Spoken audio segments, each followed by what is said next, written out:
बड़े भाई, यहाँ पर बैठे जितने भी मेरे बुजुर्ग चाचा ताऊ, मेरे नौजवान साथी और उत्तर प्रदेश कांग्रेस कमेटी युवा कांग्रेस के अध्यक्ष ओमवीर यादव, मेरे बड़े प्रिय भाई और छोटे लाल गंगार जी, पूर्व विधायक, सरदार खान जिला पंचायत सदस्य, जुबैर खान पूर्व प्रत्याशी, हेमंत शर्मा, अब्दुल मियां, जियाउर रहमान, खलीम अख्तर, सैफी जी, साहिद जी और हमारे गांधी जी भी आए हुए हैं, पाठक जी, सूर्य गांधी पाठक जी।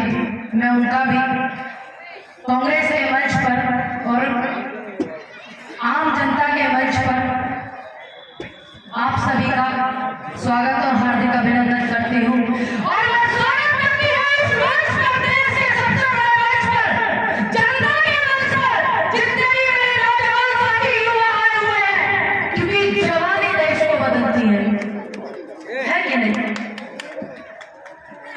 मैं स्वागत करती हूँ यहाँ पर जितने भी लोग आए हुए हैं और मैं इस खूबसूरत माला में पिरोने का जो काम किया है हमारे जिला बरेली के जिला अध्यक्ष मेरा स्वागत सकलेनी जी का, कि इस बिखरी हुई माला को उन्होंने सिलाई कर मुझे और आपको एक दूसरे से मिलाया। मैं धन्यवाद करती हूँ, इस बात को धरती पर नमन करती हूँ और हाथ जोड़कर मैं आप सभी को नमस्कार राम राम करती हूँ। जितनी यहाँ लोगों की समस्या है कि मैं तो पूरे देश में जानती हूँ, देश में जाती रहती हूँ, उत्तर प्रदेश ही नहीं मैं पूरे देश की समस्या को जानती हूँ, लेकिन उससे बड़ी बात है कि आप सिरोही के रहने वाले हैं, आप इन समस्याओं को ज्यादा जानते हैं। आप जानते हैं कि मैं, आप जानते हैं? आवाज नहीं आ रही, आवाज ऐसी होनी चाहिए कि आपकी जो आवाज है वो दिल्ली तक पहुंचे, लखनऊ तक पहुंचे, लगे चाहिए कि देश की जो जवानी है, देश का युवा और उसका नेतृत्व देने वाले हमारे जो बुजुर्ग हैं, हमें आशीर्वाद देने वाले जो हैं, वो इकट्ठा है। ये बहुत बड़ी बात है कि एक मंच को सजाने के लिए यहाँ पर सभी धर्मों के लोग हैं। मेरे भाई मुझे पगड़ी बांध रहे थे, सिख समाज से है, मेरे भाई चुनाव लड़ रहे हैं, अशफाक सकलेनी भाई मुस्लिम समुदाय से है, गांधी जी बैठे, सूर्य जी और हेमंत शर्मा जी और हम तमाम लोग सनातन धर्म से हैं और यह सतनाम भाई भी।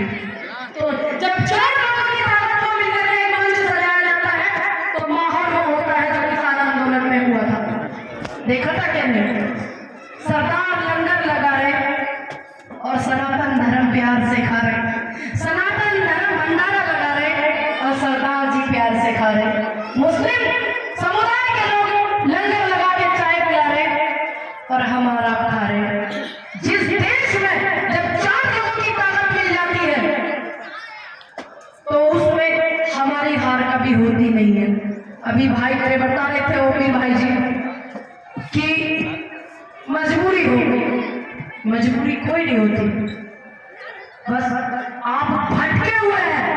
अभी इसी शिवाली से चेयरमैन के पद पर अगर कोई खड़ा होगा ना, एक भाई के समुदाय का ही, तो आप सभी लोग भटक जाएंगे कि नहीं वो मेरे मामा का है, वो मेरी फूफी जी का है, वो मेरी खाला जी का है। अगर भाई के समुदाय से होंगे आप भटक जाएंगे फिर से।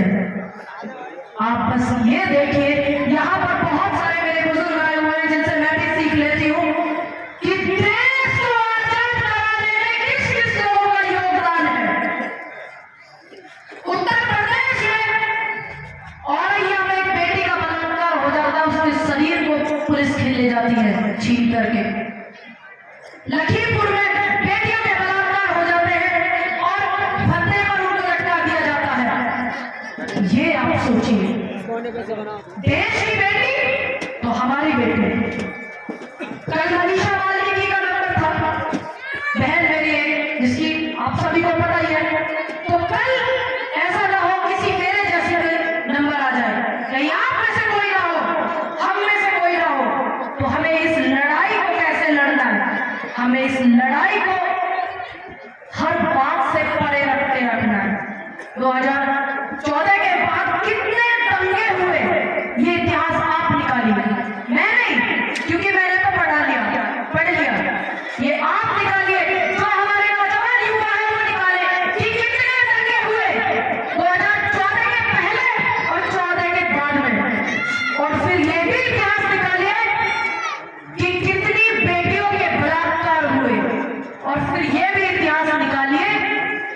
कितने किसानों ने आत्महत्या की, और फिर ये जरूर निकालना कि कितने बलात्कारियों को रिहा करना है। गुजरात में चुनाव है, पूरे देश में जब कभी चुनाव होता है तो कहीं ना कहीं से घुसमुड़ करा ही जाती है, क्योंकि आज तो सबसे बड़े प्रदेश का नेतृत्व करने वाले लोग हैं।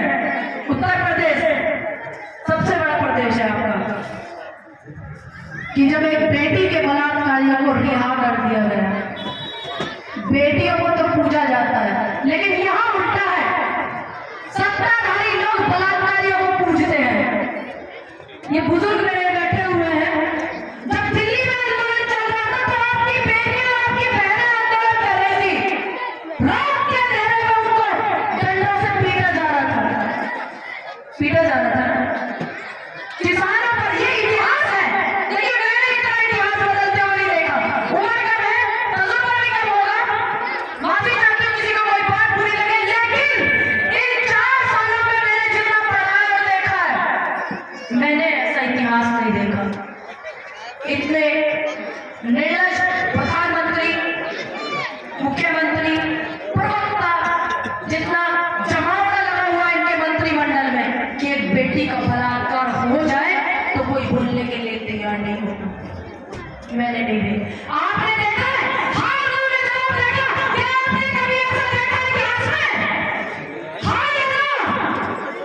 सभी बताइए, हाथ खड़े करके सभी बताओ, सभी बताइए, क्या आपने देखा ऐसा कि बेटी का ही बलात्कार हो जाए और इंसाफ दिलाने के बजाय रात के अंधेरे में जला दिया जाए? देखा आपने? नहीं ना? मैंने तो देखा नहीं। और किसानों पर ट्रैक्टर चला दिए जाए, और आज भी गृह राज्य मंत्री पद पर बैठे हैं वो व्यक्ति जिसके बेटे ने ये ओछी हरकत की, मैंने ये भी कहीं नहीं। तो मैं बस यही कहना चाहूंगी कि यहाँ पर इस सीट पर जो नगर पंचायत का चुनाव हो रहा है, चेयरमैन जी का, 2 परिवारों के बीच में एक हार जाता और एक जीत जाता है। आप तय करेंगे इस चीज को कि एक हार रहा है, एक जीत रहा है, जीतने वाले ने आपको क्या दिया? भाई कोई ना कोई तो जीतता है ना हर बार दोनों परिवारों में से। तो आप सोचिए, ये आपको तय करना है। आप सर्वोपरि है, जनता, राष्ट्रपति से ऊंचा कद होता आपका, बस आप लोग पहचान नहीं पाते अपनी ताकत को। कोई डर जाता है मुकदमों में। अभी मेरे भाई ओमवीर बता रहे थे कि मैं इतने मुकदमे लेकर के आया था। अरे एक अच्छे नेता की पहचान और खूबसूरती होती है बड़े भाई, इस बात का दावा करती है कि आप जनता के साथ हैं, इसलिए आपका मुकदमे है। इस बात का ये दावा करती है। जब विपक्ष के खिलाफ ईडी ना हो, सीबीआई ना हो, मुकदमे ना हो, तो कैसे पता लगेगा कि वो आपके साथ है कि नहीं? तो आपके भाई आशुतोष अग्रणी जी को वोट करें, खूब ज्यादा सपोर्ट करें, क्योंकि आप मुझसे बेहतर जानते हैं। मैं तो जानती हूँ, मैं काफी समय से जानती हूँ भाई को आंदोलन के दौरान से, लेकिन आप मुझसे ज्यादा जानते हैं थोड़ी बहुत। अगर परिवार में 4 बर्तन होते हैं तो वो खड़कते भी हैं, लेकिन इन खड़खड़ाहट की गूंज में आप अपने क्षेत्र का, सिरोली का विकास कौन करेगा ये मत भूल जाना। अगर आप ये भूल गए हैं तो फिर कुछ नहीं हो सकता।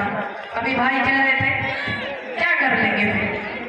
हम आपकी आवाज बन सकते हैं, हम गलत बात की आवाज बन सकते हैं, बेरोजगारी के खिलाफ बोलेंगे और हम शिक्षा के मुद्दे के खिलाफ भी बोलेंगे। अगर इन्होंने शिक्षा को बढ़ावा नहीं दिया, हम किसानों के लिए भी आवाज उठाएंगे, हम बेटियों के लिए भी आवाज उठाएंगे। लेकिन सबसे पहले आपको तय करना है कि आपको किसी का सपोर्ट चाहिए कि नहीं, है कि नहीं? ये वाला काम मत करना। जो अभी उत्तर प्रदेश में चुनाव हुए हैं वो बड़े सबको पता है। देखिए, हम भी जानते हैं, आप भी जानते हैं, लेकिन जनता का जो आदेश था हमने उसको भी सर्वोपरि माना। उसके बावजूद भी आपके बीच कौन है ये देखिए।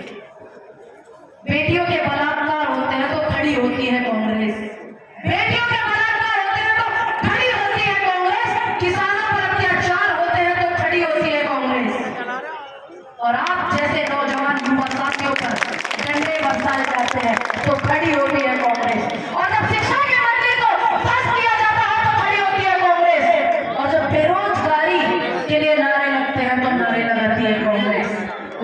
वो है, आप मुझसे ज्यादा जानते हैं।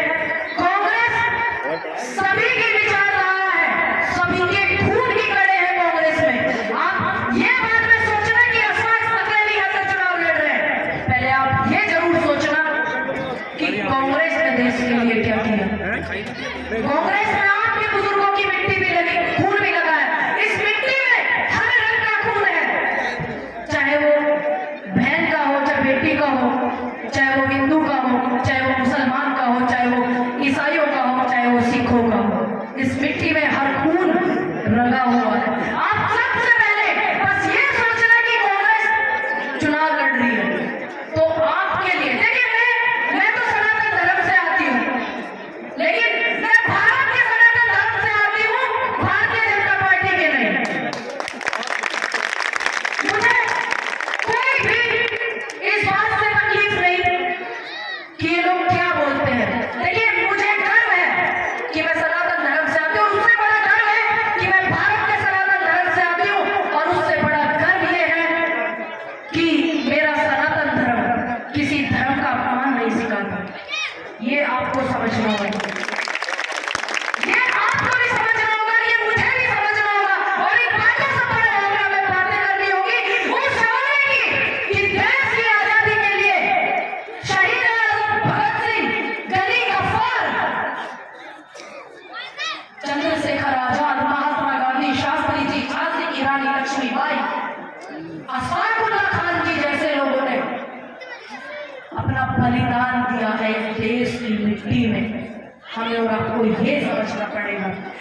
तो मैं अनुरोध करती हूँ आपको, कांग्रेस की उस भारत जोड़ो यात्रा में भी और कांग्रेस पार्टी में भी कि जो यात्रा चली हुई है वो देश को जोड़ने की चली हुई है। मुझे गर्व है इस बात का कि मेरे नेता राहुल गांधी बेखौफ होकर के अपनी जिंदगी दांव पे लगा करके हमारे लिए सड़कों पे उतरे हुए हैं, हमारे लिए बेरोजगारी की आवाज उठाने के लिए, बेटियों की आवाज उठाने के लिए, शिक्षा के लिए आवाज उठाने के लिए, मजदूरों के लिए, गरीबों के लिए, और सबसे बड़ी बात है कि भारत का जो भाईचारा है उसको बरकरार करने के लिए, उस आवाज को बुलंद करने के लिए मेरे नेता राहुल गांधी भारत जोड़ो यात्रा निकालते हैं। मुझे गर्व है इस बात का। तो आप सभी को सपोर्ट करना होगा। अशफाक अकेली जी को बाद में सपोर्ट करना। आपका बच्चा है, कोई गलती करेगा तो आप बुजुर्ग हैं, डांट भी सकते हैं, लेकिन मुझे पूरा भरोसा है भाई पे कि जब मैं आंदोलन में बैठी थी तो मैं पार्टी में भी नहीं थी, तो भाई ने मुझे फोन किया, मैं जिला अध्यक्ष यहाँ से बोल रहा हूँ और मैं कुछ योगदान करना चाहता हूँ आंदोलन में, तो भाई ने अपने यहाँ से योगदान भी पहुँचाया था। और मुझे नहीं लगता आप लोगों को इस बात का पता होगा। और अभी मैं खाना खा रही तो भाई ने मुझे बताया कि बहन उस जिक्र को मत करना। मैंने कहा नहीं, आपके अपने लोगों को पता होना चाहिए कि आप उनके सदैव तक खड़े रहते हैं। लेकिन उससे भी पहले आप ये देखिए कि कांग्रेस आपके साथ कहाँ खड़ी थी। पेंशन खत्म की बीजेपी ने, बेटियों के बलात्कार हुए सपोर्ट किया बलात्कारियों को बीजेपी ने, किसानों पर ट्रैक्टर चलाए बीजेपी ने, सारी संस्थाएं लीज पर कौन दे रही है? सरकार दे रही है ना। अभी मैं आजमगढ़ से अपना प्रोग्राम करके 8 तारीख को आ रही थी, इंटरनेशनल हाईवे बना रहे हैं वो आजमगढ़ में, और जबकि वहां 5 एयरपोर्ट है, लखनऊ, गोरखपुर, कुशीनगर, बनारस और आजमगढ़ में भी। लेकिन क्यों? ताकि वहां के जो किसान है वो भूमिहीन हो जाए, बना के वो तब भी उद्योगपतियों को देंगे। इस देश में आजकल 2 और 2 का बड़ा समीकरण चल रहा है। 2 गुजराती खरीद रहे हैं, 2 गुजराती बेच रहे हैं। ना आप समझ रहे हैं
सब कोई खड़ा है। आप ये देखिए, ये आप सीख भी लीजिए।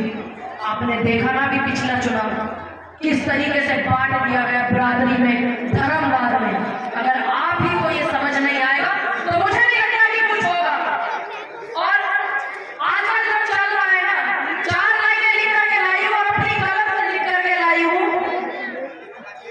खुद पता नहीं मैंने कैसा लिखा है, लेकिन जो चल रहा है मैंने वही लिखा है। जो मेरे दिल ने महसूस किया मैंने वही लिखा है। उम्मीद है कि आप लोग भी महसूस करेंगे, उन बातों पर गौर करेंगे। आज का जो दौर चल रहा है वो नफरतों का दौर है यार। आज का जो दौर चल रहा है वो नफरतों का दौर है यार। आओ गले मिलकर नफरतों को दफन कर दे। आज इंसान को मोहब्बत की जरूरत है।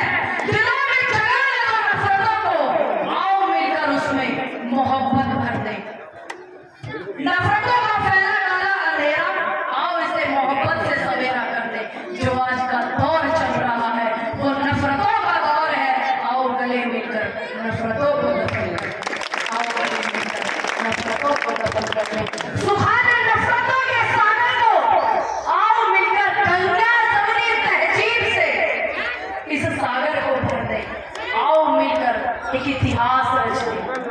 जो आज का दौर चल रहा है वो नफरतों का दौर है। आओ गले मिलकर नफरतों को दफन कर दे। अंधेरा है, चिल्लाने से क्या होगा? चिल्लाते हो ना, अंधेरा है, कोई सुन नहीं रहा है, कोई मुकदमा नहीं कर रहा है बलात्कारी, कोई ये नहीं कर रहा है, कोई वो नहीं कर रहा है। अंधेरा है, चिल्लाने से क्या होगा? दूरियां जो पैदा की दिलों में, आओ मिलकर दूरियों को खत्म कर दे। ये जो नफरतों का दफन है, आओ गले मिलकर नफरतों को दफन कर दे। आओ गले मिलकर नफरतों को दफन कर दे। यहाँ पर जितने भी लोग आए मैं उनका दिल की गहराइयों से बहुत स्वागत और अभिनंदन करती हूँ। आपने मुझे इतनी देर सुना, काफी समय से आप लोग इंतजार कर रहे थे। यहाँ मेरे पत्रकार बंधु भी आए हुए हैं। आप लोगों पर हम बहुत एतबार करते हैं क्योंकि आप जनता से बड़ा प्यार करते हैं। लिखते रहिएगा फसाने हमारे जो ये हम पर जुल्म करते हैं, बस हम आप लोगों पर बड़ा एतबार करते हैं। मैं धन्यवाद करती हूँ यहाँ पर आए सभी पत्रकारों का और यहाँ की जनता का। मैं धन्यवाद करती हूँ अपने बड़े भाई ओमवीर जी का। मैं धन्यवाद करती हूँ समस्त कमेटी। मैं धन्यवाद करती हूँ यहाँ पर जितने भी मेरे बुजुर्ग, मेरे नौजवान साथी आए, इतने अच्छे से सुना आपने, बहुत खूबसूरत। मैं धन्यवाद करती हूँ मेरे देश का भविष्य नारी शक्ति खड़ी हुई है उधर। मैं धन्यवाद करती हूँ, मैं सैल्यूट करती हूँ और आप सभी लोगों से उम्मीद है करके सवाल ये लगा रही हूँ कि आप इस देश को बचाने में योगदान दीजिए। अभी फिर से वही जरूरत है। देखिए, अगर किसी मकान में आग लग जाए बहुत भयंकर, तो मैं उसको एक गिलास पानी से बुझाने लगूं तो बुझेगी नहीं, लेकिन मैं कोशिश करूंगी गिलास लेकर के, जग लेकर के, और लोटा लेकर के, और बाल्टी लेकर के मैं कोशिश करूंगी, क्योंकि कोशिश करने वालों की कभी हार नहीं होती। ऐसा मेरी माँ ने मुझे देखा बताया। लेकिन जब आग जलाने वालों का नाम याद रखा जाएगा तो उनका नाम आएगा, और जब बुझाने वालों का नाम याद रखा जाएगा, मुझे डर है इस बात पर कि मेरा नाम